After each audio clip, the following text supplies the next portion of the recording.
This is the new Current TV.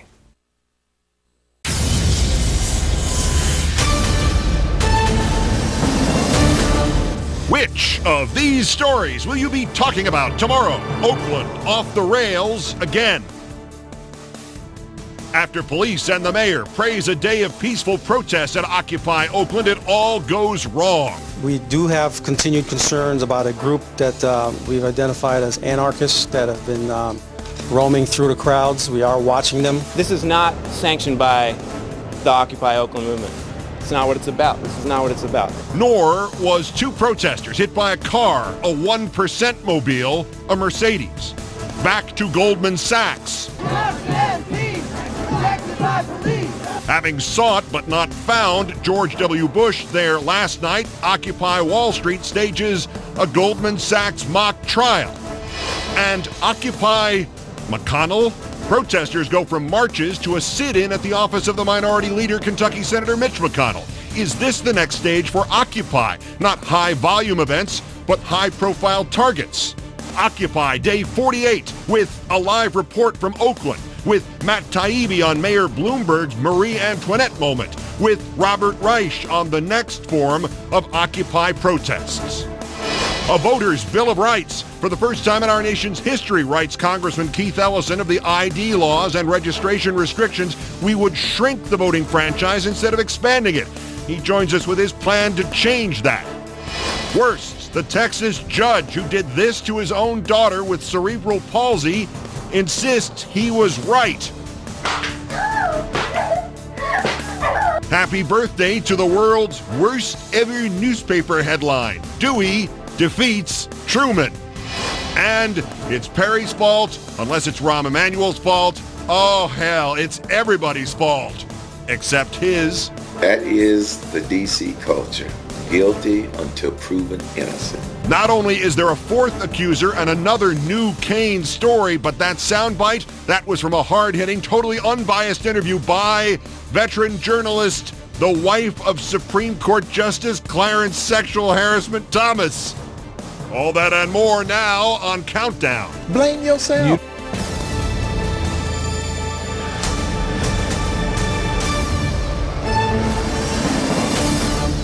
Good evening from New York. This is Thursday, November 3rd, 369 days until the 2012 presidential election.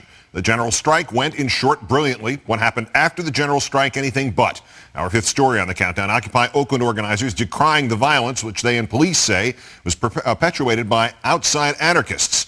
80 arrests, 5 injured protesters, including 2 run down by a guy in a Mercedes, several injured policemen, and an as-yet uncalculated amount of damage to local businesses. Occupy Oakland spilling from its camp at City Hall yesterday afternoon, peacefully marching towards the port with concerts, prayer sessions, and free food along the way. The action culminated with a shutdown of the city's port, where an estimated 7,000 people gathered peacefully again to stop trucks from entering. Protesters also blocking access to banks and businesses. That did not shut down for the day of mass action. One group did shatter windows at several businesses and defaced a Bank of America branch, spray painting the glass and destroying an ATM. Oakland Mayor Jean Quan yesterday afternoon praising the movement and the police for staying peaceful. Peaceful. People seem to be disassembling peacefully, and we'll be watching throughout the night. We will act if we need to tonight to maintain safety, but it looks like this was a good day for the demonstrators and for the 99% movement. It was a good day, not a good night. Late last night, things took a vicious turn. According to both protests organizers and the police, a small group of anarchists hijacked the last hours of the protest. Oakland police say they, quote, began hurling rocks, explosives, bottles, and flaming objects at responding officers, and had also broken into and occupied a downtown building and set several simultaneous fires. Police using flashbang grenades and tear gas to break up the crowd. In the midst of the mayhem, 2 marchers are even hit by a car after one of them apparently banged on its hood. The driver was questioned and then permitted to drive away. Citing the fires, hundreds of police in riot gear then moved in, making 80 arrests by the time all of it was over. And today, Occupy organizers expressing concern at the direction the protests took. This is not sanctioned by the Occupy Oakland movement. It's not what it's about. This is not what it's about. Several supporters hanging handwritten signs to express their displeasure, one over a shattered bank window reading, "We are better than this." Activist Cindy Sheehan, who was arrested at the protest 2 weeks ago, urging protesters to stay peaceful, but saying she also thought police held some responsibility here. I think the police cause a lot of the problems. I think that for the movement to be credible, we have to remain peaceful. Hundreds of protesters from Occupy Portland marched through their city in solidarity with the marchers in Oakland and to keep attention focused on Scott Olson, the Marine whose skull was fractured during the violent clash with the Oakland police last week. In Seattle, more than 100 protesters marching through a cold rain last night to the Sheraton Hotel where J.P. Morgan CEO Jamie Dimon was giving a speech at a private dinner. Activists held signs calling for Dimon's arrest and compared his hourly wage, which is about $10,000, to the average American worker's, which is about $23,000. At least 3 protesters reportedly hit with pepper spray there. Dimon traveling today to Portland for a lunch at the Hilton Hotel. Protesters were there to meet him as well. And finally, to Rochester, New York. Police arrested 16 protesters there last night after they refused to vacate a downtown park by 11 p.m., which brings the tally of arrests in Rochester alone to 50 among the thousands nationwide. Let's talk about Oakland first. Joining me now, Sean Maher, the City Hall reporter of the Oakland Tribune, who was at the protest yesterday. Thanks for your time tonight, sir. Good to be here. Describe for me the mood during the day. When did it go bad? Well, the mood during the day, I think, was one of almost a sense of excited relief. There have been quite a few major protests in downtown Oakland in the last few years, and a lot of them have ended badly with a lot of vandalism and looting. And I think people were excited to see not only that the crowd seemed a lot larger than I think folks had expected and a lot more positive, but also that the police for the most of the day were nowhere to be seen. So people felt a lot more relaxed, I think, than they would have otherwise. The mood changed at some point after dark. You mentioned the 2 protesters who were hit by a car. That didn't go over very well. People were sort of upset by it, and then particularly confounded when the police let the driver drive away. It was about 8 o'clock at that point, and the sun was going down, and the main goal of the day had been accomplished already. The port had been shut down. Everybody was very excited about that. And there was a sense that direction was beginning to drift away from the crowd, and that in the darkness, having the troublemakers there being able to sort of hide and duck into the crowd more easily, felt that there was more of a chance for mischief to start happening. Was it indeed a small group of anarchists? I mean, organizers and police both use that phrase. Is there a concurrence on this, that there was some sort of outside group that was involved in this? Well, that's what we hear frequently. As I mentioned, we've had protests end violently before, and what we often hear is that it was a group of anarchists. The problem with that particular designation for them is that these are all people wearing masks who are often not caught. So it's difficult to say for sure that these are people who subscribe to the ideology of anarchy. But there is definitely a contingent that regularly shows up at protests in downtown Oakland and regularly tries to cause this kind of trouble. Is the public differentiating in this case? Or is there a general sentiment in Oakland toward the protests now after what happened last night? I think on the whole, people are... There's an exciting sort of sense that everyone has changed their tune a little bit. There's still some frustration on all sides. A lot of businesses got vandalized. A handful of people got badly hurt. There's graffiti everywhere, broken windows everywhere. But at the same time, we have last Tuesday to compare this to, which I think both sides felt really badly about. I think that people in the camp felt that it reflected poorly on them, that people had been throwing things at the police, and that the camp had been shut down under accusations that it was dangerous and full of rats and needles and things. And they accorded themselves on the whole very differently last night. The police, on the other hand as well, came under a lot of fire, not least of which from you, for having used things like tear gas on the crowd. And they kept, I think, a much more restrained hand on the crowd last night. And on the whole, ended up instigating, I think, a lot less trouble. This may be a Pollyanna-sounding like question, but it seems, if your description of it is correct, that both sides had regrets after last week. Is there a scenario that you can envision in which the Occupy protesters and the police work together to stop the infiltration of this by outside groups, or even mitigate against that if it happens again? Well, I think that's actually what's really exciting about what happened last night. It's easy to run the headline that, a handful of people broke windows and caused trouble and that that's all that happened. But what I think really you saw was both sides learning from their mistakes. There was definitely a sense that people tend to sort of pick a side on things like this and dig in and just look for the other people to screw up. And I think what you saw instead here was people beginning to look at the other side a little bit differently. I think the police showed more trust in the crowd yesterday by taking the hands-off approach that they did. And I think that the crowd also showed an understanding that the public safety concerns that the police and the mayor were raising were concerns that they needed to take seriously and be more organized about handling. Sean Maher, the City Hall reporter of the Oakland Tribune. Mr. Maher, thanks greatly for coming on tonight. Thank you. Now to New York, where there were more arrests today following a protest outside a major investment bank. And as we reported last night, protesters had assembled outside Goldman Sachs headquarters, where former President George Bush was indeed meeting with top executives. By the time they were in position to attempt a citizen's arrest on him, he had evacuated the premises. Today, Occupy Wall Street protesters holding a mock trial of the same company, the so-called People's Hearing, featuring testimonials from witnesses who say they were affected by Goldman's manipulation of the markets, victims of housing foreclosures, pension losses, student debt. Also testifying, Professor Cornel West and former New York Times writer Chris Hedges. I covered all of the street demonstrations that brought down Slobodan Milosevic. I covered the 2 Palestinian uprisings, the intifadas.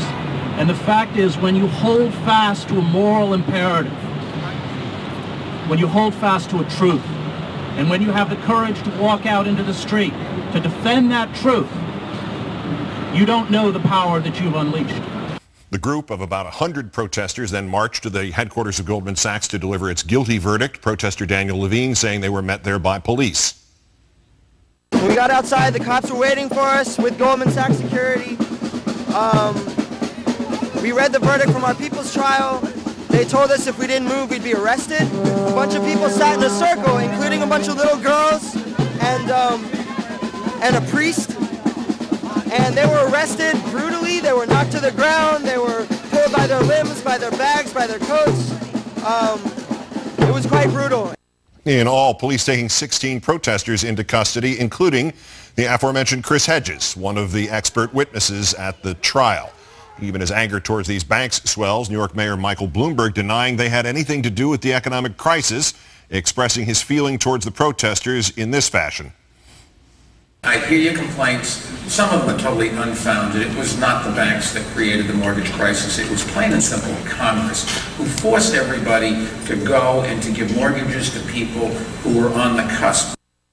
My next guest, Rolling Stone's Matt Taibbi, says that those comments expose the mayor for what he really is. Taibbi writing, "To me, this is Michael Bloomberg's Marie Antoinette moment, his own personal let-them-eat-cake line. This one comment allows us to see under his self-designed centrist Halloween mask and look closely at the corrupt, arrogant aristocrat underneath." Joining me now, Countdown contributor, contributing editor for Rolling Stone, Matt Taibbi. Good to see you, sir. Good to see you, Keith. You also wrote, the entire crisis was the fault of that janitor in Oakland who took out too big of a loan with the help of do-gooder liberals in Congress and their fans in bleeding heart liberal la-la land.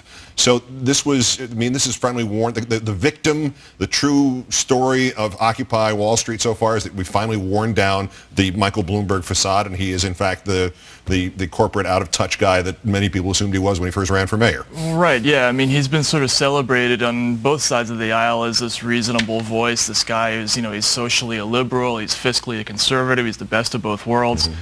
But these protests, you know, it took maybe this long for it to come out, but with these comments about how all of the crisis was caused by, you know, people who took out too many loans and by, you know, liberal do-gooders in Congress who forced the banks to lend to these people, that just lets the cat out of the bag completely, because it's completely preposterous. So he also said yesterday that the city is being inundated and may have to act because of the complaints from the residential neighborhood around Zuccotti Park, which surprises me on two levels. I used to work there, right there across the street from it. There are about 20 to maybe 40 at the high-end apartments that have any view of Zuccotti Park. Right. It's not a big residential neighborhood, and the fact that he would say that surprises me, because it implies the mayor of New York has never been to New York. Right. I mean, what's happening to him here? Yeah, the residential, they're not on top of the park. I mean, they're maybe nearby, but it's certainly not right there. Yeah. What's going on? What's happening with Bloomberg is what? Was this sort of a really tense thing for him the last few weeks to not say something like this, or did yeah, I mean, I think what we're seeing is that this whole act of being a caring, compassionate, you know, socially liberal guy was a put on the whole time, and now what we're seeing is the real guy underneath is this sort of impatient aristocrat who just doesn't have any tolerance for any of these people. And the way that he could say, one of the comment that particularly struck me was the way he said that, oh, I understand that protesting is cathartic and entertaining for people. There are millions of people out there who are in foreclosure, who've lost their homes, who've lost their pensions, and he thinks they're doing this for entertainment. That just shows how completely out of touch this guy is with the real pain that actual people suffer. He takes the subway, though, Matt. I mean, right. Or at least he did in 2002. I don't know about now. In reality, they never got close to George Bush last night. But I would assume from the establishment's point of view that must have been their equivalent in this equation of a near-death experience. Is Bloomberg now looking for any excuse? Because they've thrown a lot of things out in the last week, including public defecation and allowing violence to take place, and now all the residents in the neighborhood complaining about I don't know what. Are they just looking for an excuse now? Are we at that stage of this game? Yeah, I'm starting to hear from people who work on Wall Street that the anxiety level is ratcheting up a little bit. I mean, just looking at your show tonight, people following Jamie Dimon around coast to coast, there's a sense out there that the atmosphere publicly has become unsafe for a lot of these bankers, and I think they're becoming impatient with government authorities to do something about this and to clear out the rabble, find some way for these people to protest, but in a way that's doesn't force them to come into contact with the rabble, and I think that pressure is going to start ratcheting up. But of course, that's always, the Marie Antoinette moment. You could actually argue, although I think your point is well taken, you can actually argue that everybody involved in this from a government point of view has had 5 to 10 Marie Antoinette moments each. Sure. They've been doing this all along. If they try to crack down on this now in some specious manner, it's just going to make it grow again, isn't it? Yeah, no, absolutely. The one thing that they can do that would be absolutely fatal from their point of view would be to send in 1,000 riot cops and clear these people out and have a 1968 style scene where they're dragging kids by their hair off the streets. That would only make the movement grow 10, 15, 20 times as big as it is now. I think that what they're going to do, and what I'm hearing that they're probably going to do, is just wait for the weather. Use the Russian strategy from World War II. Just wait for the snow to make the people go away, and that's what they're hoping, I think. Yeah, and then what happens if it's a mild winter? We have had them here, not recently, but they're probably due for one. Matt Taibbi, Rolling Stone contributing editor, Countdown contributor. Thanks as always, Matt. Thank you. Occupy Oakland organizer Tim Simon suggested here last night that the next stage for the movement might not just be huge marches and port closings and general strikes, but focused events, high-profile individual targets. How about Occupy Mitch McConnell? The highlights from that today in Washington next. Whether or not named exactly that, it was Occupy McConnell Day in Washington, D.C. Hope they brought enough turtle food for everybody. We're joined by the Minnesota congressman who has just offered 2 pieces of legislation that would push back against the conservatives' bid to disenfranchise minorities, the poor, the elderly. So now there is a description of his scandal, not as sexual harassment, but as an unwanted sexual advance upon which the women thought her job depended. Plus, there are now 4 women with complaints against him. Well, I'm assuming it's still only 4. And so there's the Texas judge caught beating his then teenage daughter with a belt, even though she had cerebral palsy. He's blaming other people. Her claims it was a kind of blackmail on her part. Worst person's ahead on Countdown.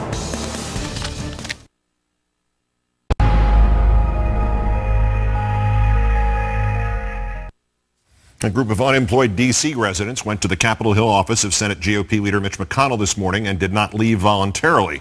In our 4th story on the Countdown, as the Occupy movement looks for new worlds to conquer, or more realistically, new ways to try to conquer, a template may have been afforded them in Washington today. Somewhere between 20 and 40 members of the jobs advocacy group Our D.C. camped out in the top Senate Republicans' office this morning until they were forced to leave by the senator's staff about 6 p.m. this evening. The group had initially vowed to stay put until they met with the Kentucky senator. They were offered a meeting with the senator's staff, but there were no takers for that.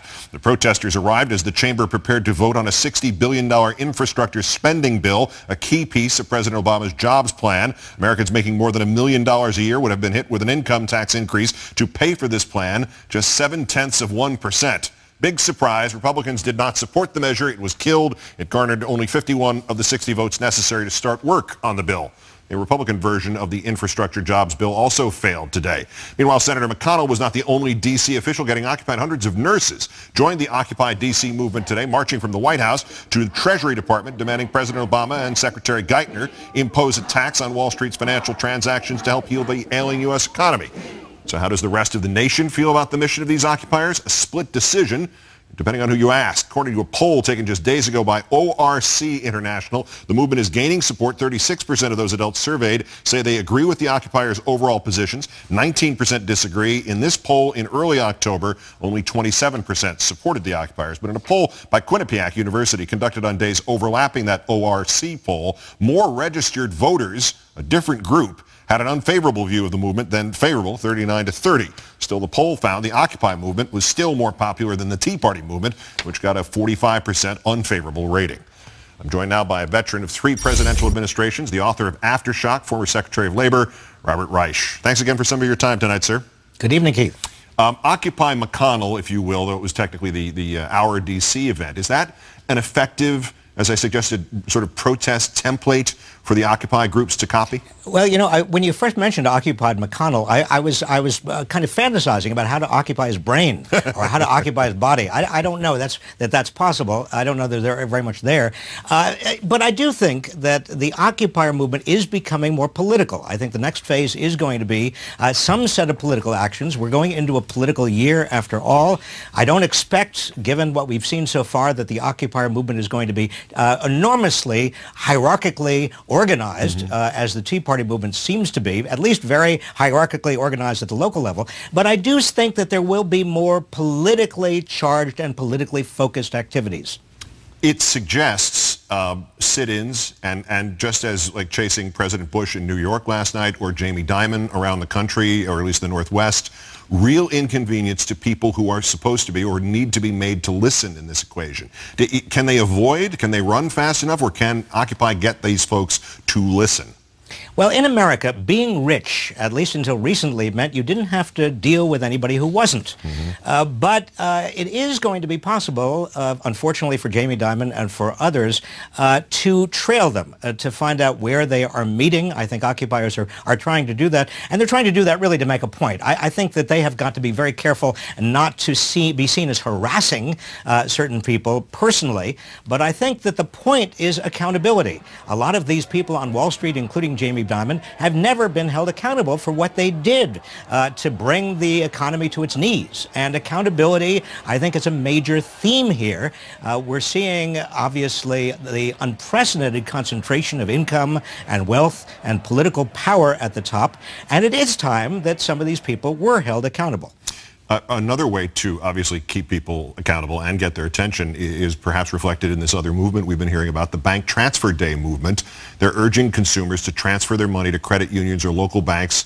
Some of the Occupy movements are joining that effort as well. It's the 5th. Are we going to see more and more groups using a tactic like that to try to affect change?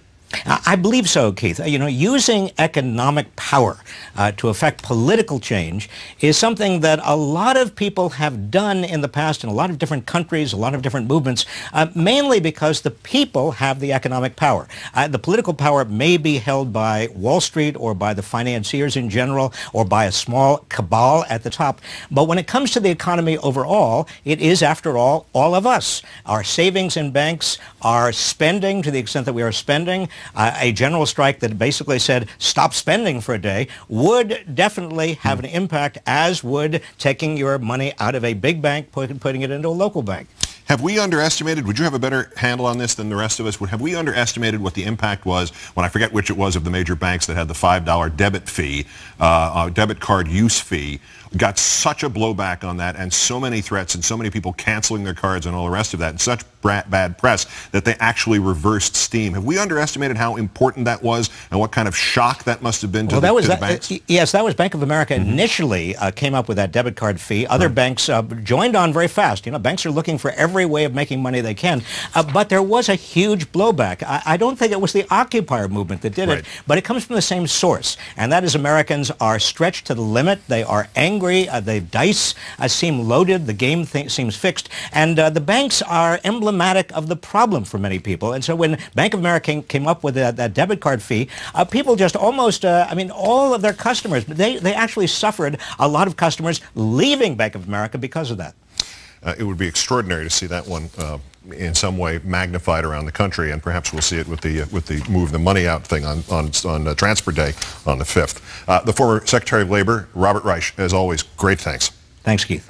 Congressman Keith Ellison on his push to defeat the ID laws and the new restrictions on voter registration, what amounts to a voter's Bill of Rights. Coming up. With COPD is no small thing. Ask your doctor about Spiriva. The Voters' Rights Acts and their author, Congressman Keith Ellison, coming up. First, the sanity break. And on this date in 1948, this happened. Probably the most famous newspaper headline in American history and the most wrong. From the Chicago Tribune, Dewey defeats Truman. The day the paper got the winner of the 1948 presidential election wrong. There wasn't just stupidity involved or the Tribune's then well-known far-right bias. As you'll see in the upper right-hand corner of the actual copy of the paper, this was the, quote, home edition of the Trib, the second edition, printed early in the evening. For the year preceding it, the Tribune's deadline had been an hour earlier even than usual because the paper's printers had been on strike, and they had to use a cumbersome process by which the articles were produced on typewriters and then photographed. The Dewey Defeats Tribune edition may have gone to press as early as 6 p.m. Central Time, Election Day. It was immortalized by another newspaper photo of President and President-elect Harry Truman holding it up saying, "This is one for the books." Time marches on. We begin, as we always do, with a tiny horse playing with a giant soccer ball. Horse is a horse, of course, unless that horse is Einstein, the world's smallest stallion. Weighing only 6 pounds, standing 14 inches tall at birth, Einstein is now topped out at a towering 20 inches. You should see the tiny jockey that rides him. He says one day he hopes to be tall enough to look a gift horse in the mouth. Nice work, Einstein. From tiny horses to tiny motorcycles, these guys in the UK just got their new mini dirt bike, which means it's time to try something stupid. And they have just the thing. You approach and... oh, he clears it. Unfortunately, that means there might be future generations of both of those morons. Finally, we end with a marriage proposal. No jumbotron at a baseball game, but Cameron had a great plan for proposing to Brittany. Blindfolded her, took her to a park where her family and friends were waiting, and if she wasn't already swept off her feet, she soon would be. When Cameron got down on one knee, Brittany got down two. Down goes fiancé. When she regained consciousness, he tried it one more time. They're not sure where the wedding will be, but somewhere with a soft surface for the bride to pass out. Time marches on. Down goes Frazier. Congressman Keith Ellison on voters' bills of rights. Plus, we'll check in to see if the number of Herman Cain accusers has gone up since the start of this program.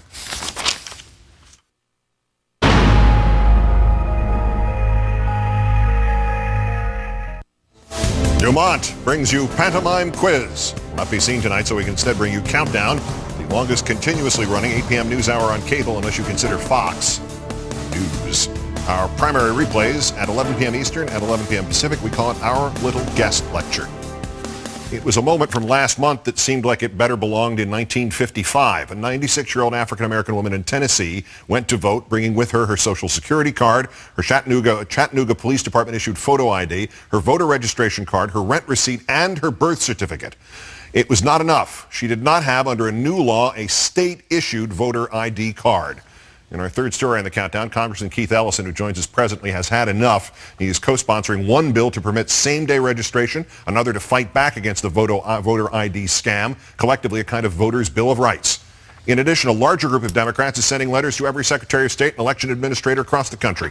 One of them, Charles Gonzalez of Texas, says Governor Rick Perry declared a legislative emergency to ram through the disenfranchisement of certain citizens. It's going to be the elderly. It's going to be the minorities, of course. It'll be the disabled. His Texas colleague Al Green added an ironic detail about Texas voter identification. If it's your gun license, then it's a good photo ID. If it's your student ID, it's not enough of an ID. Judy Chu of California said Asian Americans will be harmed because they vote by mail more than most, and that option is being restricted. But this year, this right is being eroded right before our very eyes. An unprecedented 42 bills in states attacking the rights of U.S. citizens. And Emanuel Cleaver of Missouri compared the Republican effort to poll taxes and literacy tests, the ones that stopped his own grandfather from voting in the Jim Crow era. Every American ought to be ashamed at what's going on in this country. As promised, here is Representative Keith Ellison of Minnesota. Good evening, sir. Hey, good evening, Keith. How are you? Very good. And yourself? Well, you know, I'd be better if these crazy voter IDs laws were not proliferating all over America, but we're fighting against it. Is it too late to unravel this the voter suppression effort by the Republicans? Well, it's too late to stop them from starting, but it's not too late to stop them at all. I mean, if we have a massive awakening of Americans all across this country who insist that people get to vote and to select their leaders, I think we can beat these things back.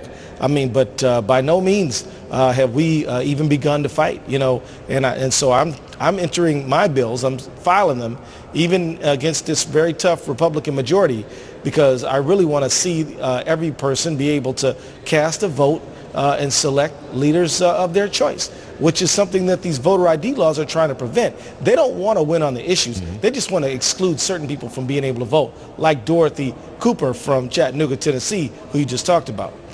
But for people whose wallet might be stuffed with IDs and more than they'd want, and stuff from the state and stuff from the federal government, the nuisance factor may still be obvious. If you didn't have one and you have to go and get one, it's the same kind of pain in the butt no matter where you are, what your voter circumstances is, or the color of your skin, or what religion you are. But explain the other part of it, why it becomes like a poll tax, why that comparison is apt. Well, because first of all, in some states you have to pay for the ID, and even in the states where they say you don't have to pay for the ID, you have to pay for documents to get this state-issued ID, such as a passport, or you might have to pay a fee to get your birth certificate. You have to get transportation to get these documents. And so it is a poll tax in time and in money. Just think about a person who may happen to be homebound, may not have a car, maybe they're even in a wheelchair. They may have to leave the place they live, perhaps a nursing home, get on a bus, travel across town, and take what little money they have to get the documents to then go to the authority to get the state-issued ID. This is a poll tax. It is a price to pay before you can vote.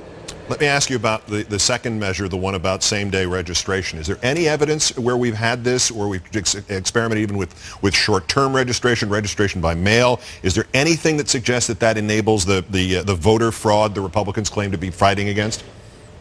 Their claims of fraud are a fraud. We've had same-day voter registration in Minnesota for a long time, and it has served both parties. I mean, Tim Pawlenty was a Republican governor elected with same-day voter registration, as was Mark Dayton, as was Governor Ventura, who was neither Republican or Democrat, but independent. This does not favor anybody except for those who want to get the vote out. So the fact of the matter is that we have the cleanest elections in the country in Minnesota. We also have the highest voter turnout. Same-day voter registration is easy to do, and we should encourage the practice. Sad thing about the Republican onslaught of these 34 states trying to reduce the electorate is that, you know, the history of America has been increasing the trajectory of opportunity when it comes to voting. You know, first of all, it wasn't good enough to be a white male to vote. You had to be a white male who was Protestant, who owned property. Then that changed. Then, of course, the Civil War came and black men could vote. Then women could vote. Then 18-year-olds could vote. The trajectory of voting has been an expansion of rights, and they are trying to roll this back. We cannot let it happen. This is a little off what we've been talking about, but why do we vote on Tuesdays? Would not a switch to, say, either Saturday or Sunday, or maybe, what the hell, do it both days? You're only going to vote once anyway. Give them both days. Wouldn't that undercut most of the suppression efforts almost as easily as pushing back on IDs? Absolutely. As a matter of fact, that's a great bill idea, Keith. You know, I'll get working on it. But, you know, there's a lot of things that have been put in place to undermine people's ability to get to the polls. And I think voting on a work day is one of them. Yep. Saturday's a great idea to vote. We should have a national holiday so people can go vote. But, you know, ever since, for the whole history of the vote, it's been fought over. We've had vote dilution. We've had raw, naked terrorism to stop people from voting at the polls. We've had every kind of trick and device to keep people from being a part of this electorate. And you know what? They're still up to it. But you know, when people come together, you know, we can defeat these things. So I'm confident, you know, and I'm telling you, all over the country, people are waking up to this stuff. I mean, you know, the NAACP is waking up to it. The Brennan Center issued a great report saying that up to 5 million people, or 1.5% of the electorate, you know, could be shaved off if these bills are allowed to go into place. we're asking for, you know, in some cases, the Department of Justice, in some cases, lawsuits to be filed, but there's nothing better than good old people power. And I hope and pray that the Occupy movement takes this voter suppression effort up as an issue of theirs. I'm not trying to invade on their prerogative, but I think that would be a very good idea as they fight for a greater level of justice in America to think about how this voter suppression movement is trying to curtail their rights. Yep. The two things go hand in glove, as they say. Representative Keith Ellison from the Minnesota 5th. Always a pleasure, Congressman. Thanks for your time. Yes, sir. Bye. The Texas judge caught on tape beating his then 16-year-old daughter who had cerebral palsy says it was totally justified. The real story hadn't come out yet, and it involves money. Worst persons ahead on Countdown.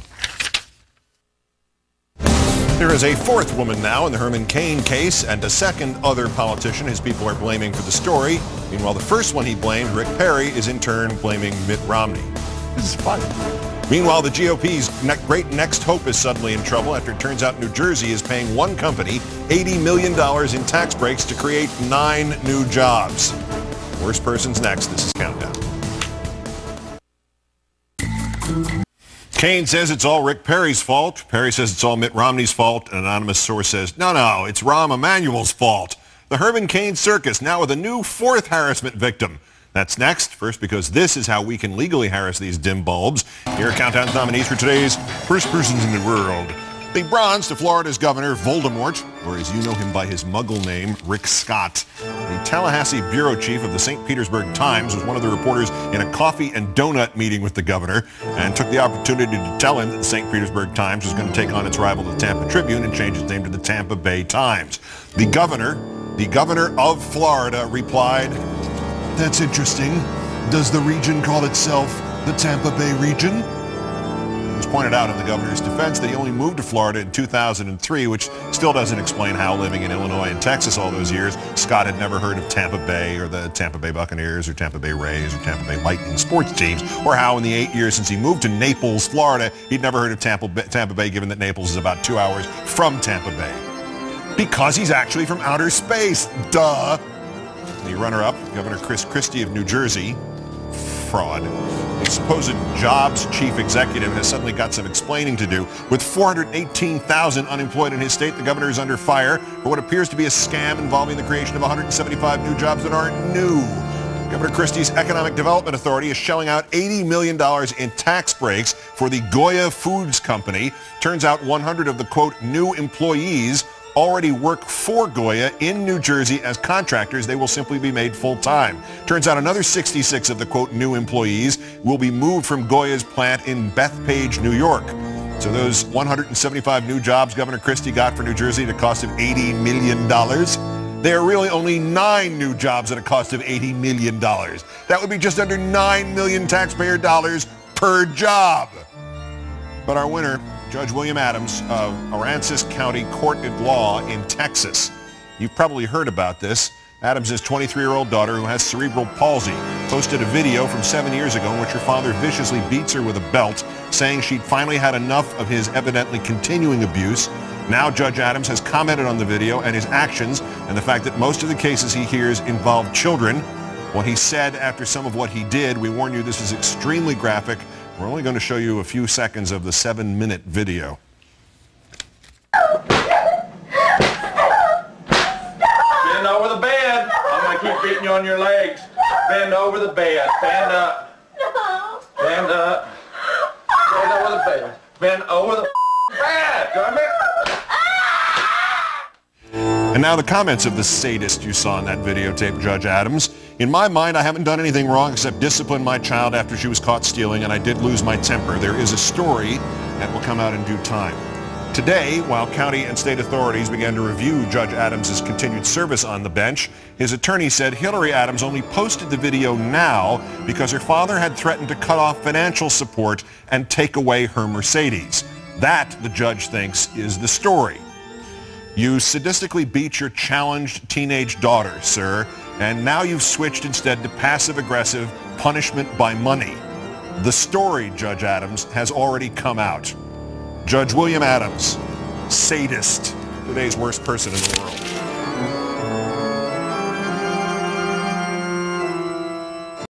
Herman Cain proclaimed in March that he did not have any skeletons hiding in his closet.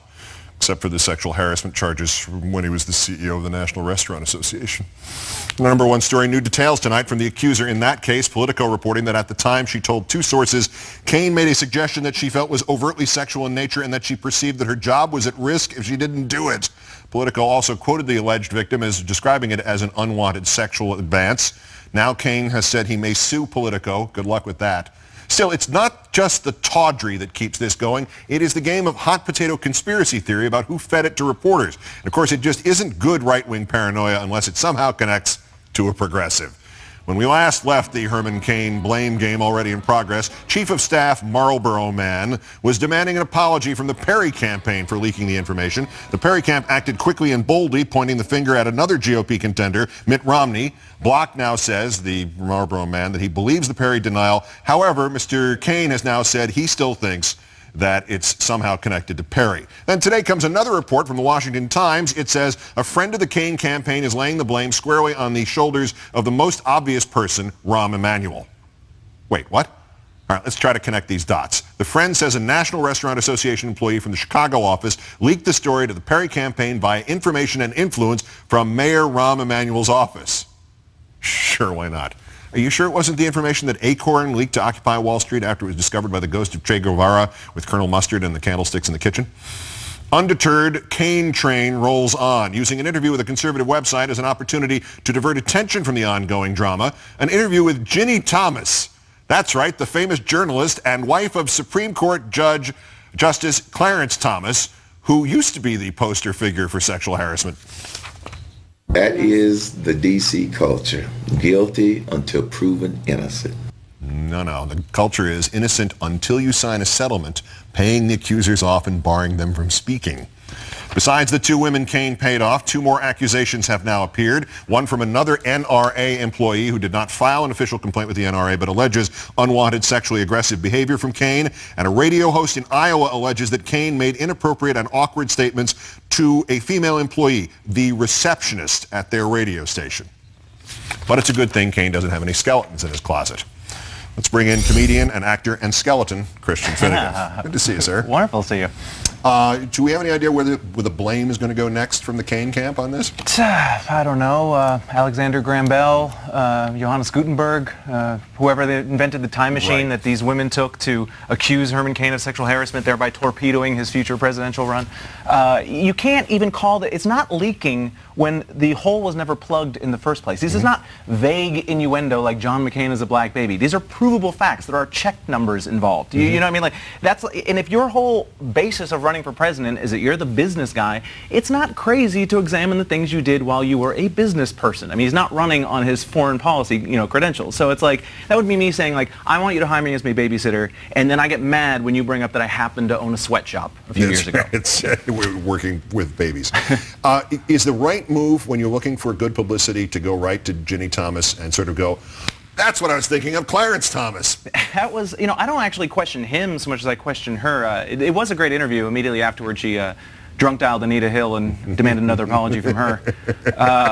I was actually impressed that she was able to enunciate the questions so well, being that her head was stuck so far in the sand. Ooh. But I just feel like I kind of felt bad for Clarence Thomas in the situation. He's just kind of like, isn't this a conflict of interest? No, it's not a conflict of interest. Are you sure? Like, how did I get dragged into this again?